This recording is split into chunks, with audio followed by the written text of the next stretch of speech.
ना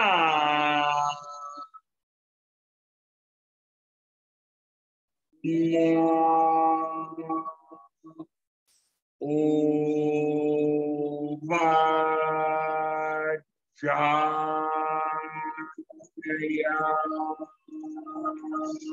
नम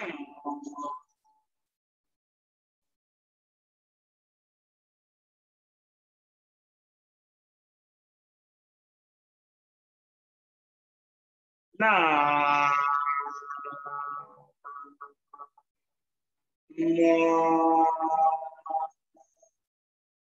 ला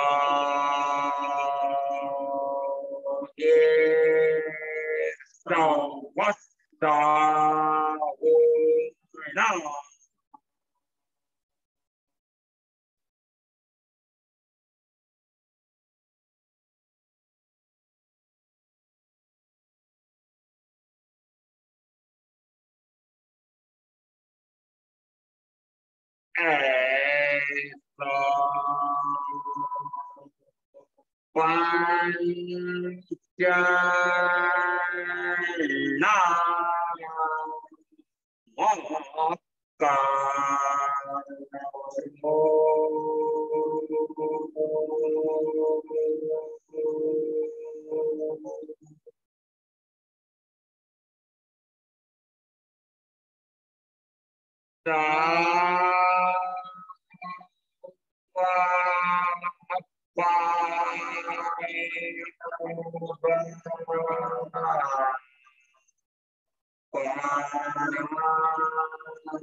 ऐसा पंचना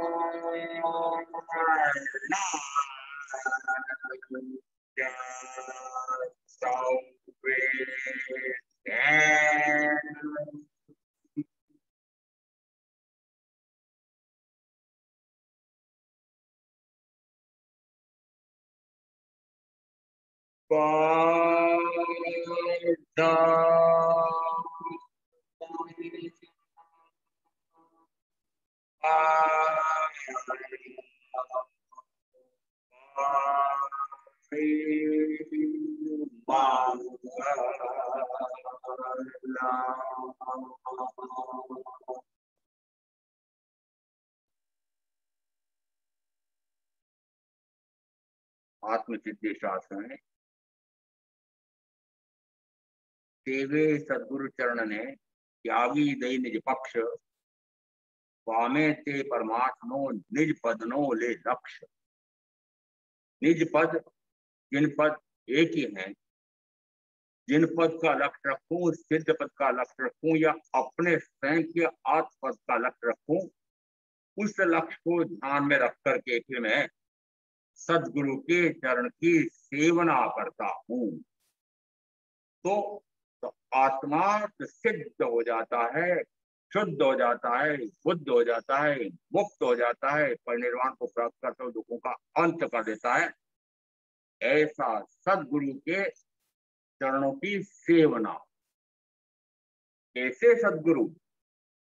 आत्मज्ञान समदर्शिता, विचरे उदय प्रयोग,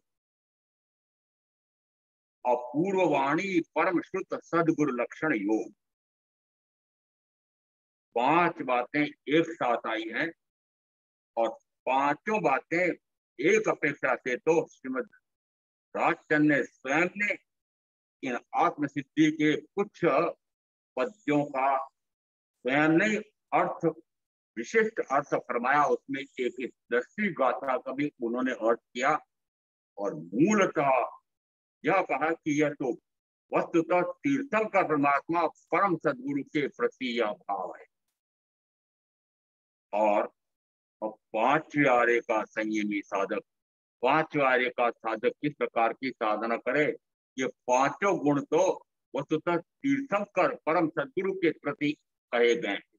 आत्मज्ञान, निरंतर ज्ञाता दृष्टा, ज्ञाता दृष्टा, ज्ञाता दृष्टा, एक समय के लिए भी उपयोग पर पदार्थ पर न जाए, ऐसे मात्र अरिहंत तीर्थंकर परमात्मा होते हैं। आत्मज्ञान समदर्शिता, समदर्शिता ये तो सामान्य सर्वृत्ति संयम लेने वाले साधक की साधना में आता है।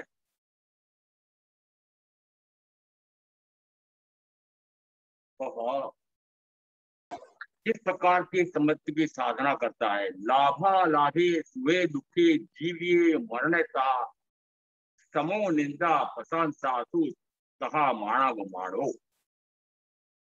कि किन किन में समत्व का साधना का समत्व की साधना किस प्रकार से हो जाए, लाभ हो या अलाभ हो, संयमी को कौन सा लाभ और कौन सी हानि।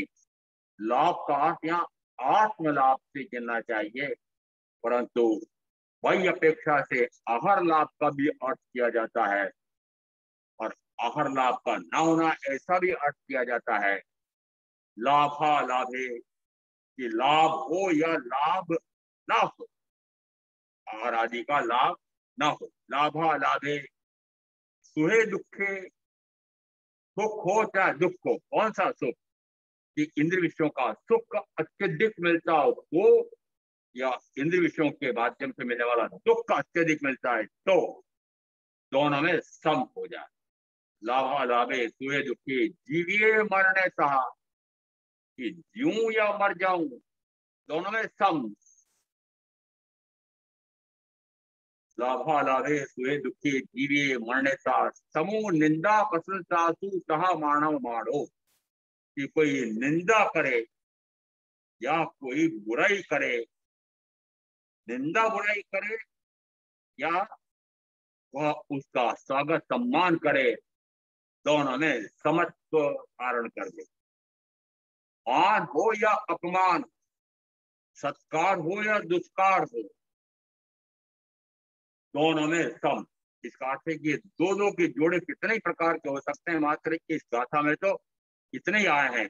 पर जब जब भी इस प्रकार के आते हैं, इनमें देखना ये दोनों जोड़े ये मेरे पूर्वोपार्जित कर्म के फल, लाभ या अलाभ। आपकी अपेक्षा से सोचें कि जो आप व्यापार व्यवसाय उद्योग धंधा कमा रहे खा रहे हैं, उसमें पूर्व में यदि सातवेदनी कर्म का उपार्जन बहुत अधिक किया हुआ हो, तो ये सारे बार में आपको लाभ अधिक से अधिक प्राप्त होते जाएंगे, परंतु साथ में ये भी ध्यान रखना कि पापाचार करके प्राप्त होंगे। पूर्व के पुण्य से आपको इस प्रकार के सब साधन सुविधाएं मिली हैं, परंतु अर्जन कैसे करते हो? अर्जन तो पापाचार करके कर रहे हैं। इसका अर्थ है कि बहुत धन किस काम का, यद्यपि मिला तो पुण्य से है। दो व्यक्ति एक साथ पुरुषार्थ कर रहे हैं, एक समान कर रहे हैं मान लो, और तब भी एक को लाभ होता है, एक को हानि हो जाती है, एक को अत्यधिक लाभ होता है, एक को बहुत कम लाभ होता है। कारण क्या? कारण पूर्व का पुण्य कम या अधिक। अब उस पुण्य और कम अधिक के कारण से वर्तमान में ये लाभ हो रहा है या हानि हो रही है, परंतु ये लाभ का जो अर्जन है तो वह तो हिंसा झूठ चोरी ऐसा करके परिग्रह जोड़ता है। इसका अर्थ है कि वर्तमान अपेक्षा से तो वह पापार्जन कर्मारंभ करके और वह धन भोग साधन एकत्रित कर रहा है।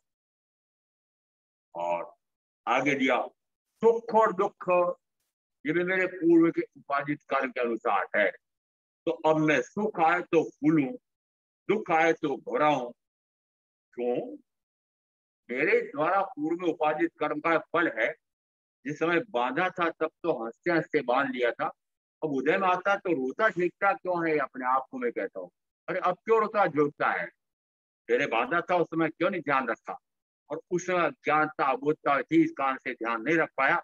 परंतु अब तो जिस समय उदय में आता है उस समय में विशिष्ट स्थितियों में हूँ। मनुष्य भाव है, आर्य क्षेत्र में जन्मा हूँ, आर्य कुल मिला है, परम वितरागी की वाणी सदगुरु के योग से मिली है। इसलिए इसलिए अब होता है सुख आए चाहे दुख आए, ये मेरी पूर्वोपार्जित कर्म का फल है। सुख में सुखी हूं, उसी में मग्न हो जाऊं, सुख पहुंचाने वाले के प्रति वापस मैं राग का भाव करूं तो पुनः ज्ञानावनादि 7 प्रकार के कर्म का आठों बंद हो जाता है। वो करूं आया होगा ये सुख, 5 इंद्रियों के भोग के साधन सुविधाएं जिस समय आपके घर में बढ़ती हो, मानो पूर्व के उपार्जित पुण्य का कचरा है। मानते हो? कचरा मानते हो उसको? वो करोड़ों अरबों का धन, यानी कहते हैं वो कचरा है, पुद्गल। इसका अर्थ है कि जिस समय उसको इस प्रकार से भोग साधन सुविधाओं के लिए धन वैभव मिल रहा है, वह न तो प्रसन्न है न अप्रसन्न। ठीक है, आया है, यदि धन आया है तो मानो कि मेरे पूर्व के पुण्य के फल से धन आया है। यदि जाता है तो दुख क्यों? मेरे पुण्य का तो समाप्त हो गया है और पाप का उदय आ गया है, असाता वेदनी का उदय आ गया है। तो धन का जाना पाप के उदय से, धन का आना पुण्य के उदय से, तो मेरे द्वारा उपार्जित किया हुआ फल आ रहा है। फिर सुखी दुखी क्यों? फिर हाय विलाप क्यों? फिर रोना चीखना क्यों? आगे दे रहे हैं, लाभा लाभे सुए दुखी जीविए मरणता, जीविए मरणता। यूं तो क्या और मरूं तो क्या, मैं तो जीना चाहता हूं और ना मरना चाहता हूं। आप पूछेंगे तो फिर करना क्या चाहते हो? जब मुझे तो कुछ नहीं करना चाहता, जीना भी नहीं मुझे, जीवे ऐसा नहीं चाहिए और मृत्यु ऐसा भी नहीं चाहिए, मर जाऊं ऐसा भाव भी नहीं करूंगा। और जीऊं क्यों? क्योंकि इतना सुख, इतनी सहायता मिली हुई है, और जीऊं मेरे हाथ में अब नहीं। क्यों नहीं है? आयुष कर्म तो मैंने पूर्व में जितना बांधा था वह इस बार में उतना ही एक क्षण भी कम अधिक नहीं हो सकता है। इसका अर्थ है कि वो आयुष कर्म है तो जी रहा हूं, और आयुष कर्म पूरा हो जाएगा तो मर जाऊंगा। इसका अर्थ है फिर जीवन मरण में प्रसन्नता और दुखी क्यों? लाभा लाभे सुए दुखी जीवे मरणता, समो निंदा प्रशंसा तू। कोई निंदा कर रहा है, कोई प्रशंसा कर रहा है, तो आज मैं क्यों सोचूं? यदि मैंने पूर्व में ऐसा नाम कर्म का उपार्जन किया है जो निकृष्ट है, यदि नाम कर्म गोत्र कर्म निकृष्ट बांध करके आया हूं, तो ये बाहर में नाम कर्म के फल से भी यदि पूर्व में वह इस प्रकार का नाम कर्म उत्कृष्ट बांध करके आया है, तो जिधर जाएगा उधर उसको भावई जय जय का यश कीर्ति कीर्ति मिलेगी। और उल्टा बांध करके आया तो निश्चित मानना कि उसकी विपरीत ही विपरीत मिलेगा। यहां तक आता है सुबह का स्वर, सुबह सुबह का स्वर, ये नाम कर्म की प्रकृतियां आ रही हैं, उनमें आ रहा है कि कोई तो खोटा बोलता है तब भी दूसरों को सुहाना लगता है, मेरे उपदेश के लिए, मेरे को सही रास्ता बताने के लिए मेरे पर खोजित होकर ही बोल रहे हैं। और कोई अच्छा बोलता है तब भी उसका बुरा लगता है। ये क्या कारण है? कि पूर्व का नाम कर्म का फल है, इसलिए इसमें मैं क्यों इस प्रकार से सुखी या दुखी हूं? मान हो चाहे अपमान हो, मान, मान क्यों? जैसे ही वो इतनी रिद्धि सिद्धि छोड़ करके, इतनी पद प्रतिष्ठा छोड़ करके, इतना धन वैभव छोड़ करके, इतना बड़ा परिवार छोड़ करके और संयम लिया है, थोड़ी प्रशंसा होता है। यदि मैंने ऐसा भाव किया कि मैंने इतना छोड़ा है, तो मैं कहता हूं अभी छोड़ा है ही नहीं, भाव में बैठा हुआ है कि मैंने इतना छोड़ा।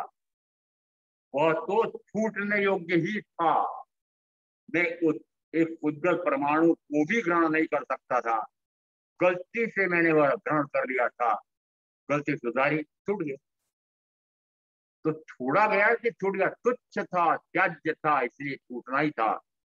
जब तुच्छता का भाव आ जाए कि जो मैंने प्राप्त करा था वो तुच्छ है, तुच्छ है ना, कितनी कीमत है इसकी? आंख मिटी और अंधेरा, उसमें बताओ वो करोड़ों के धन की कितनी कीमत रही? तुच्छ है कि नहीं? न जाने कब छूट जाएगा, काल चंद आएगा जब छुड़ा देगा। फिर पहले क्यों नहीं छोड़ दूं? हाय हाय करके छोड़ करके जाऊंगा तो मोह में मरता हो जाऊंगा, अनंत करता बंद करके नाच जाऊंगा।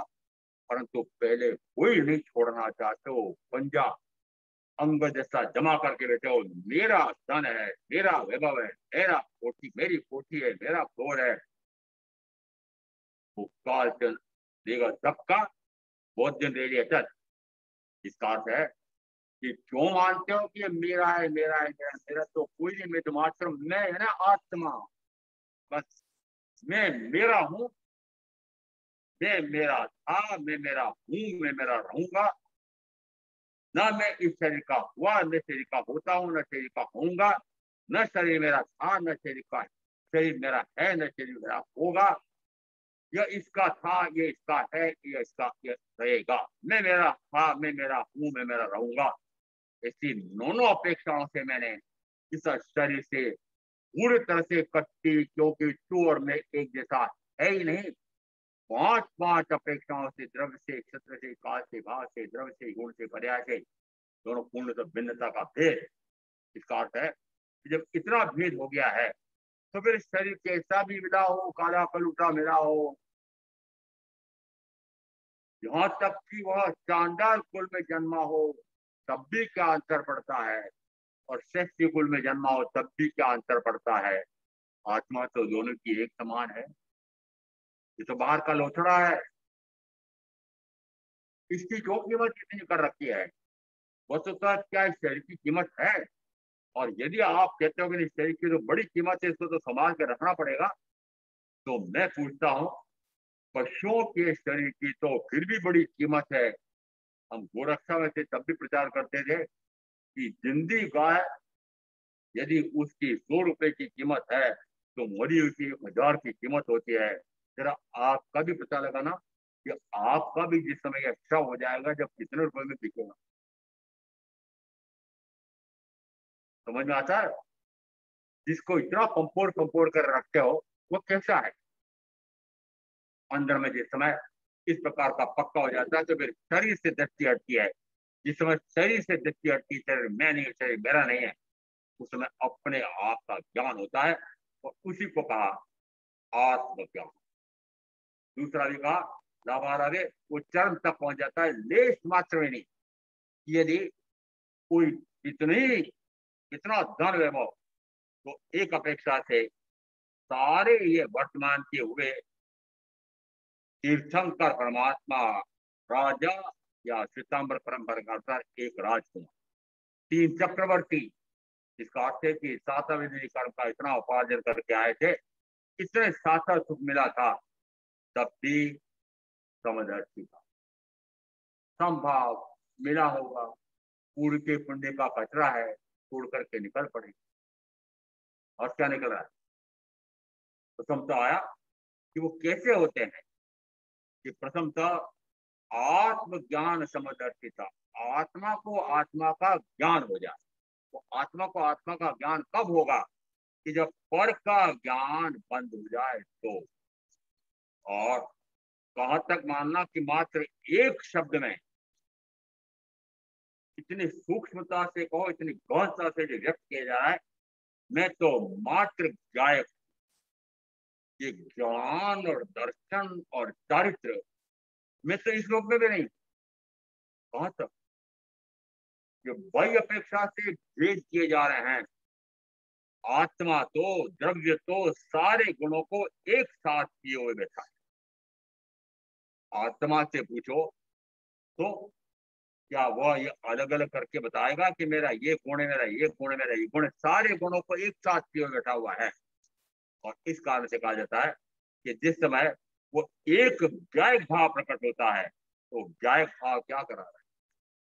मात्र जानना, मात्र जानना, मात्र जानना। कब तक जानना?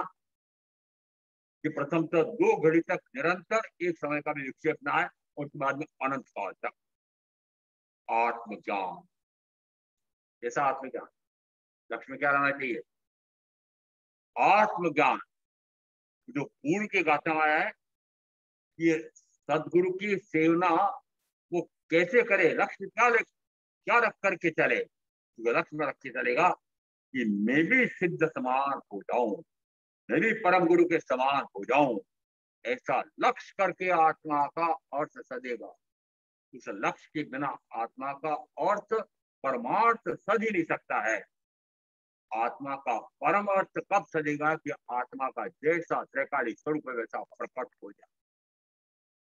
तो प्रथमतः तो आत्मा का त्रैकालिक स्वरूप कैसा है यह पक्का हुआ हो तो फिर उसका लक्ष्य बने। क्या आपको ये पक्का हो गया कि मैं राग द्वेष मोहादि रूप नहीं हूं, मैं तो वीतराग स्वभावी हूं, मैं तो मोह से रहित हूं, मैं इंद्रियों का दास नहीं हूं, मैं तो जितेंद्री हूं, मैं तो निर्मोही हूं। प्रथमतः कहा जाता है कि आत्मा के गुणों में सबसे पहले कौन सा प्रकट हो सकता होगा, तो वो जितेंद्रियता को प्राप्त हो जाए। जब जितेंद्रिय होगा तो चित्त मोह हो जाएगा, और जो चित्त मोह हो जाता है वो मोह जिन हो जाता है। ये गुण किसके हैं, लक्षण किसके हैं कि तीर्थंकर परमात्मा, यह परमात्मा। इसका अर्थ है यहाँ अभी दो एक साथ बोल रहा हूं, उसका भी कुछ कारण है, इसी का हमारा है। आत्मज्ञान समदर्शिता विचरे उदय प्रयोग। अब वो विचरण कर रहे हैं, कौन विचरण कर रहे हैं, ये अरिहंत परमात्मा जिस समय अरिहंत प्रकट होता है उस समय वे विचरण कर रहे हैं, विहरण कर रहे हैं। कहाँ विहरण कर रहे हैं, मात्र अपने आप में विहरण कर रहे हैं। जिस समय अपने आप में विहरण कर रहे हैं, सिर्फ बाहर में विहरण करना क्यों हो रहा है,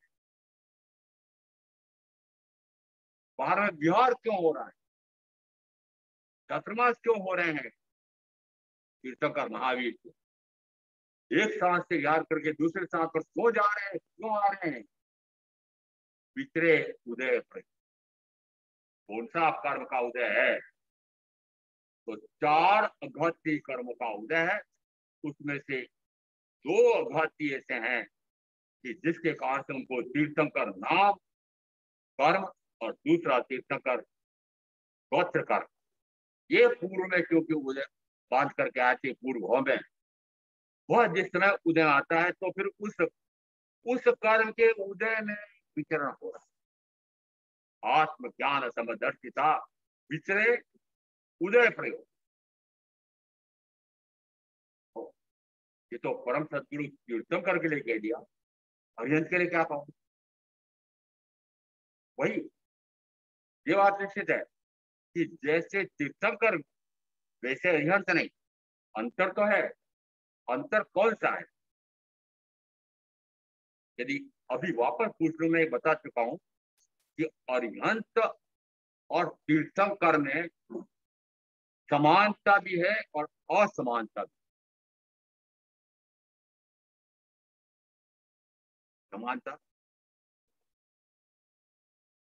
अनंत ज्ञान, अनंत दर्शन, अनंत सुख, अनंत वीर आदि अनंत गुण दोनों के हैं।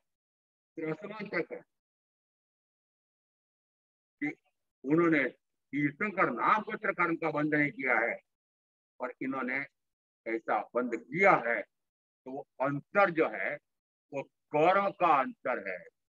भाव में कर्म का कोई कर्म की विशेषता हुई, ये तो कर्म का भार है, बांध के आए हैं। अरे उल्टा काम किया क्या, उल्टा काम किया, कौन सा काम किया, जब 20 वर्ष तक निरंतर उनको बोलना पड़ रहा है। किसको,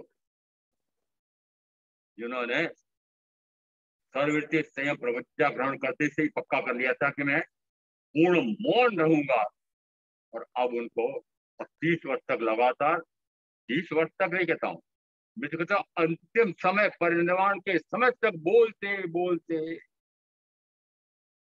वो क्यों बोलना पड़ रहा था। तीर्थंकर नाम कर्म, तीर्थंकर गोत्र कर्म, जिस समय वो बोल रहे होते हैं उस समय वो विषय उदय प्रयोग, और उसके बाद में वह कर्म स्वतः निर्जित होता जा रहा है। जैसे जैसे वो प्रवचन फरमाते जाते हैं, वाणी खींचती जाती है, वैसे वैसे वह तीर्थंकर नाम कर्म, तीर्थंकर गोत्र कर्म खिलता जाता है। उसको खपाने के लिए उनको कुछ नहीं करना है, पक्का रखना ध्यान में कि 8 प्रकार के कर्म है, उनमें से किसी भी कर्म को क्षीण करना नहीं। 4 आघाती तो स्वतः क्षीण हो रहे हैं, यहाँ तक के विकास तीर्थंकर नाम गोत्र कर्म ये भी स्वतः क्षीण हो रहा है। वाणी स्वतः खिर रही है, स्वतः खिर रही है। हम अवश्य कहते हैं कि जिन मुमुक्षु ने कोई विशिष्ट पुण्य का उपार्जन किया होता है, उसके पुण्य के उदय में वाणी खिलती। ऐसा भी होता है कि वाणी खिले,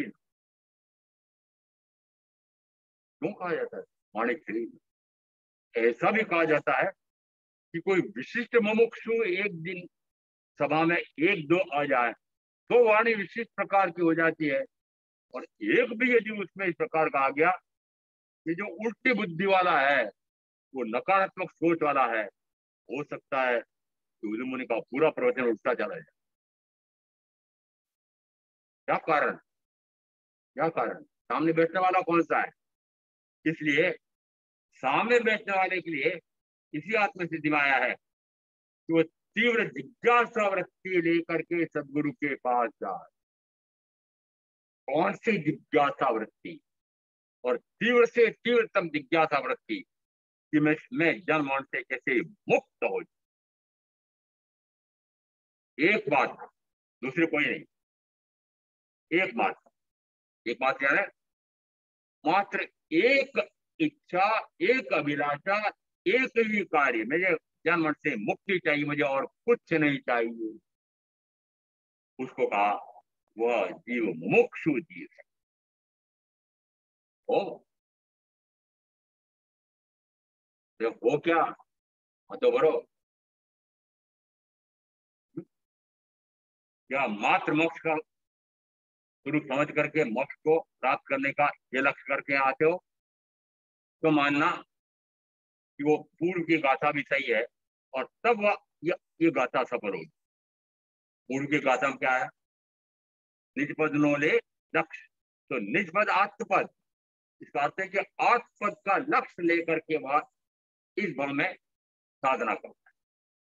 तो पूर्व के भव को मैं इसलिए नहीं कहता हूं, जो ऐसा मानते हैं कि मैंने पूर्व में इतने पाप कर्म किए, इतने पाप कर्म कर, इतने पाप कर्म किए, जिसमें पापों का पश्चाताप धिक्कार होता है, जो इस प्रकार से आलोचना करवाते हैं पूर्व भाव में ऐसा था, कोई भी किसी का भी नरक का या तेरस का उदाहरण लेकर के वो मैंने उस समय इतने दुख उठाए, इतने दुख उठाए, इतने दुख उठाए, मैं कहता नहीं, मैं इस प्रकार का पाप कर्म करके इस गांव में आया,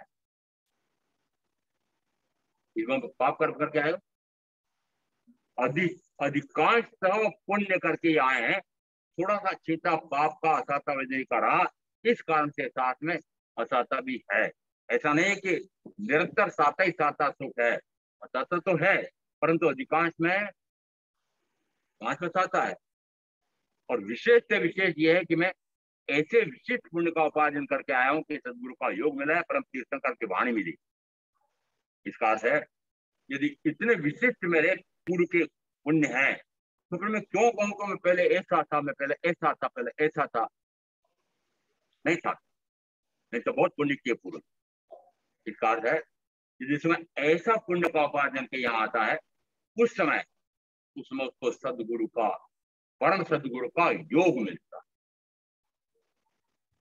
इसको मिलता है मात्र इस प्रकार के विशिष्ट पुण्य का उपार्जन जो करके आया होगा, उसी को इस प्रकार के तीर्थंकर की वाणी साक्षात तीसरे चौथारे में यह महाविदय परोक्ष रूप में भरत क्षेत्र के 5 ग्रह। दुर्भागी एक अपेक्षा थे, सौभागी सर्व अपेक्षा, सौभागी सर्व अपेक्षा। ये सर्व अपेक्षा से इतना बड़ा सौभाग्य है कि साक्षात वाणी तो मिली है, और वाणी को समझाने वाले सदगुरु भी यद्यपि खोजे मिलते हैं, पर मुझे तो मिले हैं। इसका अर्थ है कि यह विशिष्ट विशिष्ट पुण्य का फल है, और अब यदि उस पुण्य का लाभ लूं तो क्या प्रकट हो सकता है? क्या प्रकट हो सकता है? आत्मज्ञान समदर्शिता। अब यहाँ परम सदगुरु के गुण है, परंतु ये गुण जिस समय प्रारंभ हुए होंगे वो सदगुरु। इसलिए श्रीमद जी कहते हैं सदगुरु और परम सदगुरु में भेद करना नहीं।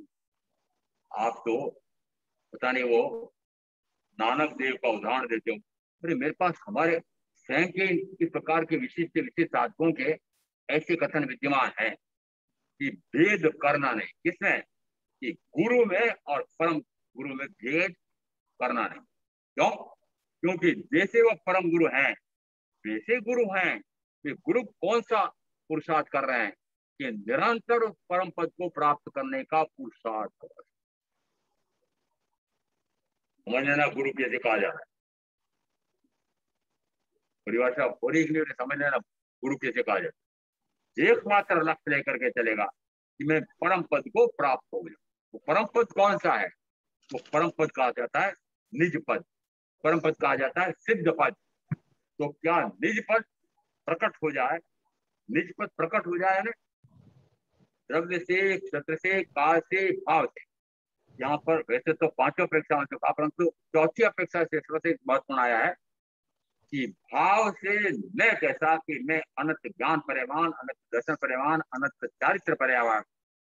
भाव से सिद्ध कैसे है कि अनंत ज्ञान पर्यवान, अनंत दर्शन पर्यवान, अनंत चारित्र पर्यवान। निष्पद जनपद एक था। तो पहले पक्का किया कि जैसे ये तीर्थंकर परमात्मा, ये अरियन परमात्मा आप है, वैसे ही मैं हूं। जैसा मैं हूं वैसे ही आप हैं। अब दोनों में समान, दोनों में समान, दोनों में एक अपेक्षा से समानता है, दोनों में दूसरी अपेक्षा से पूरी तरह से असमान। वह क्या? प्रकटीकरण। अंतर क्या हो रहा है कि मैंने प्रकट नहीं किए हैं पूर्णतः और उन्होंने प्रकट कर दिए हैं पूर्णतः। अंतर कुछ नहीं हो। सत्ता अपेक्षा से, गुण अपेक्षा से उन परम गुरु तीर्थंकर परमात्मा के गुणों में और यह परमात्मा के गुणों में और मेरे गुणों में कोई अंतर नहीं। समानता देखो कितनी समानता। अंतर कौन सा? यदि उन्होंने भी मात्र आत्म पुरुषार्थ करके उसको प्रकट किया है तो फिर मुझे समझ में नहीं आएगा।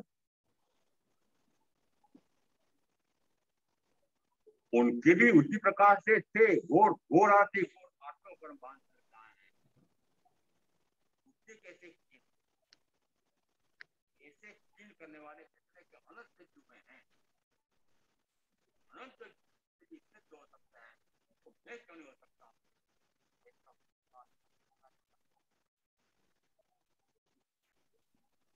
जो कार्य अनंत ने कर लिया तो मैं क्यों नहीं कर सकता? विश्वास जगाने के लिए तो बहुत सारे कर रहे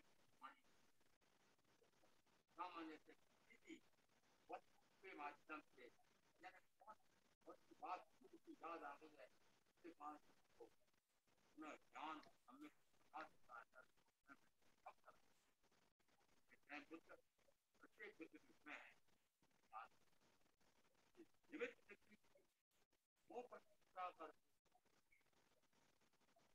उपादान यदि सजग है मिलेगा, निश्चित रूप से मिलेगा। उपादान निमित्त कौन? इस आत्मा के मुक्तावस्था के लिए निमित्त होंगे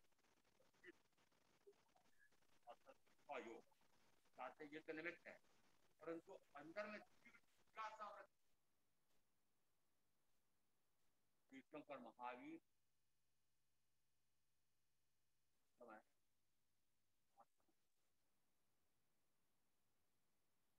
की राजधानी चंपाने और वैन राजा ने भाग किया। एक एक परमात्मा दिल्ली नगरी में आए सर्व शिक्षण लेकर के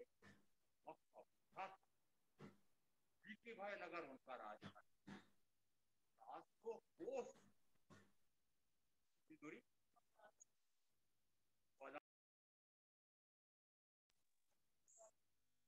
कितनी दूर बैठा हुआ? दूर बैठा इसका किया है। मेरे जैसे साधु नहीं, पर तीर्थंकर।